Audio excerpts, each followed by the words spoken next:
দাদা তোমাদের 650 টাকার প্যাকেজটা কি এটা সত্যি?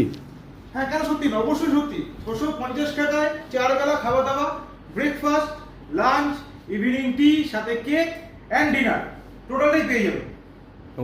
অনেকে কমেন্ট করছে যে ওদের ফেক। কমেন্ট করছে, তারা হয়তো আসেনি বা জানি না কি বিষয়ে কমেন্ট করছে, বা অনেকে ফোন করে বলছে এটা ফেক বা এটা সত্যি বা রিয়েল কিনা। তো চলো গেস্টের কাছ থেকে জিজ্ঞাসা করে যাওয়া যাক এটা রিয়েল না ফেক, তারা পেয়েছে কি পাইনি। তো চলো এখান থেকে সমুদ্রটা কত দূরে? হ্যাঁ চলো গেস্টের কাছ থেকে একদম সবকিছু জিজ্ঞাসা করবো পুরো ডিটেলসে। সমুদ্র কত দূর, তারা কি প্যাকেজ পেয়েছে, তারা খাবার দাবার ঠিক মতন পেয়েছে কিনা, তো গেস্টের কাছ থেকে জিজ্ঞাসা করা যাক। চলো হোটেল এ প্লাসে এসছো, কদিন হলো তোমার? 3 দিন। কেমন কি লাগলো পরিষেবা? দারুণ দারুণ, খাবার দাবার দারুণ আর একদম সমুদ্রের বিচ দারুণ, একদম কাছে, আচ্ছা, একদম কাছে, আর পরিষেবা দারুণ, মানে কোনো জবাব নেই।